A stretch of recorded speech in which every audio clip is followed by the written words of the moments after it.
आज ये चारों पुरुषार्थों का चिंतन चल रहा है। चारों पुरुषार्थों को यदि एक सूत्र में कहीं देखा जाए, एक सूत्र में जहां चारों पुरुषार्थों की सिद्धि हो रही हो, तो ऐसा यदि एक बिंदु का चिंतन किया जाए तो बिंदु क्या हो सकता है? आप कल्पना करें। जिस एक ही सिद्धि से धर्म, अर्थ और काम मोक्ष की सिद्धि हो रही हो, वो ऐसी सिद्धि क्या है? वो ऐसा तत्व इस सृष्टि में क्या है?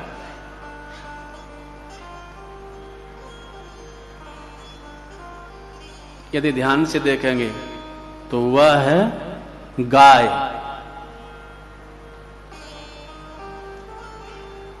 गौ माता। इसीलिए हमारी पवित्र परंपरा में संपूर्ण दैवी ऊर्जा का चिंतन गौ माता के श्री विग्रह में किया गया है। सर्वे देवाः गवाम अंगे, ऐसी भावना व्यक्त की गई है। संपूर्ण देव समुदाय गौ माता के श्री विग्रह में विराजमान।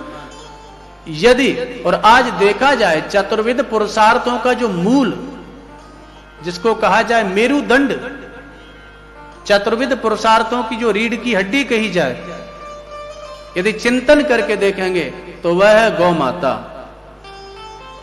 और आज काल की गति अति प्रबल है। काल की गति कहिए या जो भारतवर्ष की पवित्र परंपराओं को जो सहन करने में असमर्थ हैं, भारतवर्ष के पवित्र गौरव को जो लोग नहीं देखना चाहते, भारतवर्ष के पवित्र समृद्धि काल को जो लोग नहीं देखना चाहते, ऐसे ईर्ष्या और अमर्ष से युक्त हैं, ऐसे लोगों के द्वारा किए गए षड्यंत्र समझिए कि वो लोगों ने सबसे पहले गौ माता पर प्रहार किया और ऐसे हमारे चिंतन को परिवर्तित कर दिया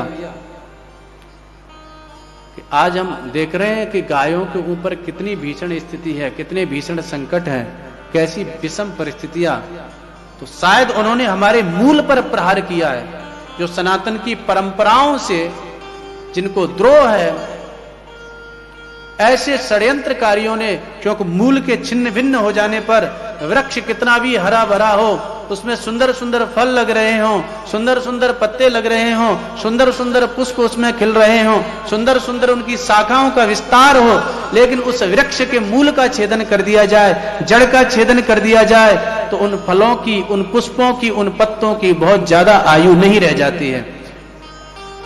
इसीलिए उन वैदेशिक षड्यंत्रकारियों ने सबसे पहले देखा कि भारत के गौरव का मूल कारण क्या है, भारत की समृद्धि का मूल कारण क्या है। तो एक ही चीज दिखाई दी। यहां के पवित्र ज्ञान विज्ञान की परंपरा का मूल कारण क्या है, तो उनको एक ही चीज दिखाई दी, बोले वह है गौ माता। तो सबसे पहले गाय के ऊपर उन्होंने प्रहार करना आरंभ कर दिया। आज सनातन परंपरा में कोई भी धर्म कार्य, पहला पुरुषार्थ है ना धर्म, किसी भी धर्मानुष्ठान की संपन्नता बिना गौ माता के संभव नहीं है। आप कोई भी धर्मानुष्ठान करोगे, गैया मैया से आरंभ होता है, पूजन ही करोगे, यज्ञ आदि करोगे, तो सबसे पहले पंचामृत वगैरह शास्त्रों में जो वर्णन किया गया है, तो गो दुग्ध, गो दधी, गो घृत, ये कहां से लाएंगे हम लोग? हवन आदि आजकल हम लोग करते हैं, इतनी सब ये सब करते हैं हम धर्मानुष्ठान, उनका सविधि, उनका संपूर्ण फल क्यों नहीं प्राप्त हो पाता है? क्योंकि सविधि हम उनको संपादित नहीं कर पा रहे हैं। वो द्रव्य, वह सामग्री जो है वह स्वच्छ नहीं है, वह निर्मल नहीं है। जो मिलावटी घी ला करके हवन करते रहो तो उससे क्या होगा? जो गाय के घी की जो गुणवत्ता है, वह गुणवत्ता बाजारू मिलावटी घी में थोड़ी हमको प्राप्त हो जाएगी। जो गुण गाय के घी के अंदर बताए गए हैं, शास्त्रों में कहा गया आयुर्वैर घृतम, ये अमृत है। किंस्विद अमृतम सौमो गवामृतम। अभी किसी एक बहुत विचारक वक्ता को हमने सुना, वह अति शोध पूर्वक कह रहे थे, गौ माता के गोमूत्र आदि से ऐसी ऐसी दिव्य औषधियों का निर्माण, आपने प्रायः आप सब लोगों ने नाम सुना होगा, बड़े विलक्षण जो जिन्होंने सर्वथा अपने आप को समर्पित किया और इस पवित्र भारत माता के चरणों में, श्री राजीव दीक्षित जी, उनका वक्तव्य हमने श्रवण किया। वो अपनी वाणी में बड़े शोधपूर्ण वक्तव्य में कह रहे थे। बोले मैंने इस पर शोध किया, चिंतन किया, अनेक विचारकों के साथ में मैंने चर्चा की। 48 प्रकार के जो रोग होते हैं उन रोगों को शांत करने की क्षमता बोले अद्भुत, यह केवल गौमूत्र में प्राप्त है। यह औषधि है, यह दिव्य अमृत है। तो इतना दिव्य, ऐसी दिव्यता गौ माता की, और आज सर्वाधिक प्रहार उस पर हो रहा है। तो धर्म की सिद्धि बिना गौ माता की कृपा के नहीं हो सकती है। अर्थ की सिद्धि का भी आप पुराना इतिहास काल उठा करके देख लीजिए। इतना भीषण मुगल काल आदि आया था, इतिहास आप उठा करके देखेंगे तो हमारी भारत की समृद्धि का मूल स्रोत ही था गौवंश। कृषि प्रधान देश, ऋषि प्रधान देश कहा जाता है। तो कृषि व्यवस्था को चौपट करने के लिए और अंग्रेजों ने यह सब चाल चली और वो कत्ल खाने वगैरह खुलवा दिए। तो हमारी आर्थिक स्थिति जो पुष्ट थी किसी कालखंड में, बड़े बड़े अर्थशास्त्रवेत्ता इस बात का चिंतन करते हैं। आप प्राचीन काल का इतिहास उठा करके देख लीजिए तो उस काल में गोवंश अति समृद्ध था, अति पुष्ट था, गौ माता का आदर था घर घर में। किसी काल में तो यह नियम था, जब कोई अतिथि आता था तो सबसे पहले उसको गाय का दर्शन कराया जाता था। किसी काल में किसी की समृद्धि का आकलन किया जाता था। आज देखा जाता है कि जैसे जिसके पास में ज्यादा गाड़ी हुआ उतना बड़ा आदमी, जिसके पास में जितने भवन मकान हुआ उतना बड़ा आदमी। किसी काल में समृद्धि का आकलन किया जाता था, गोवंश की संख्या के आधार पर आकलन किया जाता था। जिसके पास में जितनी गैया हुआ उतना समृद्धिमान व्यक्ति है। स्वागत में गोदुग्ध गोदधी आदि चलता था। आजकल जैसे कुछ अभागे लोग बोतलें चलाते हैं अच्छे खासे अमृत को छोड़ करके, और बोतलों में अपनी शिष्टता का परिचय प्रदान करते हैं। क्या विडंबना है। तो अर्थ का भी मूल स्रोत गौ माता। ध्यान दें, धर्म की सिद्धि भी बिना गौ माता की कृपा के नहीं हो रही है। हमारे अतीत के भारतवर्ष का जब हम लोग दर्शन करते हैं तो हमारी समृद्धि का मूल कोई केंद्र था, मूल कोई कारण था, तो वह गौ माता। और काम यानी कामना की सिद्धि, कथा का विस्तार होगा, मैं केवल संकेत करूंगा। अनेक ऐसे महापुरुषों का चरित्र आता है जिन्होंने गौ माता के चरणों का आश्रय लेकर के अपनी कामना को व्यक्त किया। आपने प्रायः चरित्र पढ़ा होगा, श्री दिलीप जी महाराज, सूर्यवंश की जो पवित्र परंपरा चलती है गौ माता की आराधना से चलती है। दिलीप जी महाराज के हृदय में कामना थी कि मुझे कोई पुत्र प्राप्त हो। गुरुवर वशिष्ठ जी से प्रार्थना की। वशिष्ठ जी ने कहा कि जाओ, ये नंदिनी मेरी गाय है, इस गाय की सेवा करो, इस गाय की सेवा के प्रताप से तुम्हारे मनोरथ की पूर्ति हो जाएगी। और दिलीप जी महाराज ने नंदिनी गाय की सेवा की। नंदिनी गाय की सेवा के प्रताप से उनको रघु जैसा सतपुत्र प्राप्त हुआ। ये कामना की पूर्ति है। तो धर्म की भी सिद्धि गौ माता की कृपा से ही संभव है, अर्थ की भी सिद्धि गौ माता की कृपा से ही संभव है, और काम की यानी कामना की पूर्ति भी गौ माता की कृपा से अति सहज में संभव है। और मोक्ष की प्राप्ति,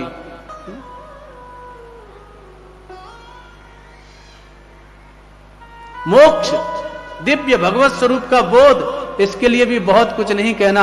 आप उपनिषदों में अनेक आख्यानों को पढ़ सकते हैं। उपनिषद में आख्यान आता है सत्यकाम जाबाल का। आपने प्रायः वो कथा सुनी होगी। एक सत्यकाम जाबाल, एक बालक गुरुकुल में अपने गुरुदेव से शिक्षा लेने के लिए जाता है। छांदोग्य उपनिषद में यह कथा आती है। और उस शिक्षार्थी ने जाकर के निवेदन किया, गुरुदेव मुझे ब्रह्म विद्या का दान करें। गुरुदेव ने कहा, बेटा अभी हमारे पास में कुछ गाय हैं, 400 गैया हैं, इन गायों को चराने के लिए ले जाओ, जाओ गायों की सेवा करो। और जब यह 400 गायों की संख्या जब 1000 की संख्या में परिणत हो जाए तब लौट करके आना, तब तुमको हम ब्रह्म विद्या का दान करेंगे, तुमको दिव्य ज्ञान और उपदेश देंगे। और वह निष्ठावान शिक्षार्थी उन 400 गायों को लेकर के जंगल में जाता है। कालांतर में जब 1000 की संख्या हो जाती है कई वर्षों में, तब उन गायों को लेकर के आता है तो गौ सेवा के प्रताप से वह ब्रह्म बोध संपन्न हो जाता है। अनेक जन्मों तक साधना करने पर भी जिस सिद्धि की प्राप्ति नहीं होती है वो सिद्धि नचिकेता को हो जाती है। नचिकेता जब गायों को लेकर के आता है, गुरुदेव उसके चेहरा को देखते हैं और उसके चेहरा को देखते ही कह देते हैं, ब्रह्मविद इव भासि सौम्य अत केन अनुशशास। बेटा तेरे चेहरे को देख करके तो मैं कह सकता हूं, तेरे अद्भुत ब्रह्म तेज को देख करके मैं कह रहा हूं कि तू ब्रह्म बोध संपन्न हो चुका है। जिस अवस्था को बड़े बड़े योगी यति तपस्वी भी सहज में प्राप्त नहीं कर पाते, वो अवस्था तुझे प्राप्त हो गई है। किसके आश्रय में तूने यह साधना की? तो साधक ने कहा, गुरुदेव यह सब आपकी कृपा का प्रताप है, गौ माता की कृपा का प्रताप है।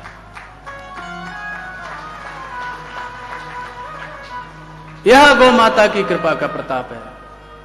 तो हमने आपको निवेदन किया, धर्म की सिद्धि बिना गौ माता की, जो अपना क्या कहा जाए, अपनी एक कल्पना कोई व्यक्ति करता रहे, अपना मन बहकाता बहलाता रहे, वो बात एक अलग है, लेकिन शुद्ध धर्म की सिद्धि बिना गौ माता की कृपा की नहीं हो सकती।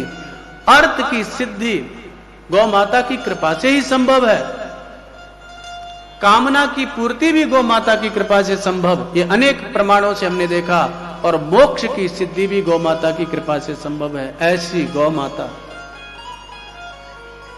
इसलिए आप लोगों को प्रायः विदित होगा, और यहां अनेक ऐसे परिकर हैं। श्री जी की कृपा से हमारे पूज्य सदगुरुदेव भगवान पूज्य श्री बाबा महाराज, जिनका अनेक वैष्णवों ने दर्शन किया है, उनके चित्त में यह वेदना थी कि जिस गोवंश की इतनी महिमा को हमारे शास्त्रों में गाया गया है, जिसकी इतनी दिव्य महिमा को स्वीकार किया गया है, आज सर्वाधिक प्रहार यदि कहीं देखा जा रहा है, आज सर्वाधिक उपेक्षा यदि देखी जा रही है, तो पवित्र गोवंश की। इसलिए गोवंश की रक्षा होनी चाहिए, गोवंश की सेवा होनी चाहिए, और पूज्य श्री बाबा महाराज के चिंतन के अनुरूप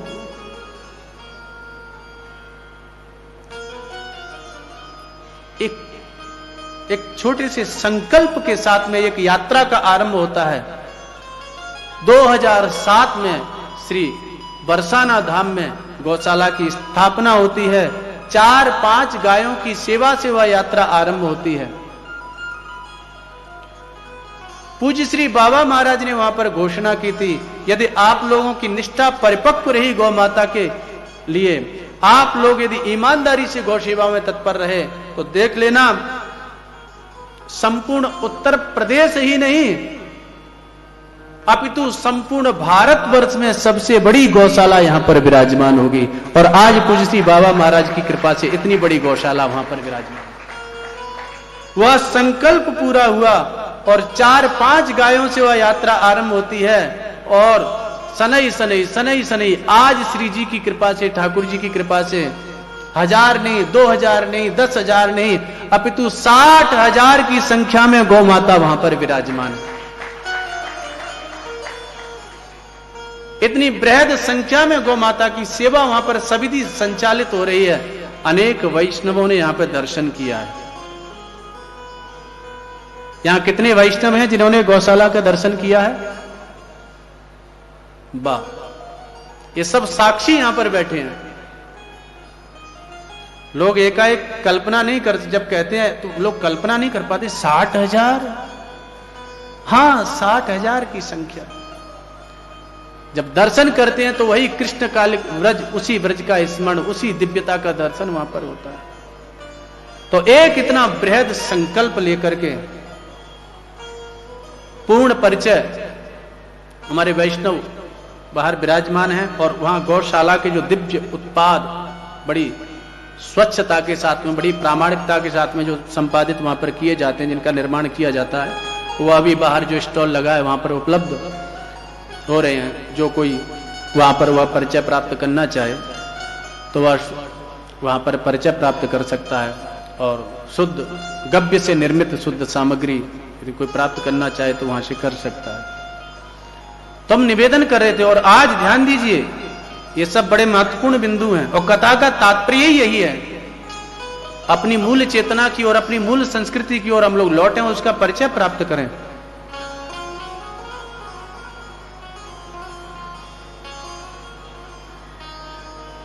साठ हजार गोवंश की मातृवत सेवा, और जिसको सेवा कहते हैं उस दृष्टि से वहां पर सेवा हो रही है श्री जी की कृपा से। जिन्होंने दर्शन किया है वो बड़े भाग्यशाली हैं, और जिन्होंने दर्शन नहीं किया है उनको हम आमंत्रित करते हैं। वह भी जब कभी समय मिले उसे दिव्य, वह केवल वरसाना का ही गौरव नहीं, वह केवल उत्तर प्रदेश का ही गौरव नहीं, वह तो सनातन की सभी दिव्य परंपरा का गौरव है, संपूर्ण भारतवर्ष की पवित्र परंपरा का गौरव है गौशाला। तो गाय के प्रति हमारी निष्ठा होनी चाहिए। क्रमशः आगे हम लोग जब बढ़ेंगे तब हम लोग चिंतन करेंगे, चाहे भगवान राम की उपासना हो, चाहे भगवान कृष्ण की उपासना हो, सभी ने इस दिव्य गौ माता की आराधना को सभी ने महत्व दिया है। इसलिए जो भी सनातन मतावलंबी है, जो भी रामकृष्ण की पवित्र परंपरा में है, अरे चलो, जो भी मानवतावादी है, जो भी इस भारतवर्ष की पवित्र परंपरा के प्रति निष्ठावान है, चलो, कई लोग कहते हैं कि हम धर्म आदि नहीं मानते, हम राम भक्त नहीं, अरे भले आदमी हो, चलो कोई बात नहीं। वैसे तो यह भी एक नास्तिकता है, अपनी पवित्र परंपराओं पर गौरव की अनुभूति करनी चाहिए, लेकिन कई नेताजी लोग होते हैं वो थोड़ा सा इनसे हिचकिचाते हैं। तो चलो तुम राम भक्त नहीं, कृष्ण भक्त नहीं, तो राष्ट्र भक्त तो प्रत्येक व्यक्ति को होना चाहिए। जिस देश जाति में जन्म लिया बलिदान उसी पर हो जावे।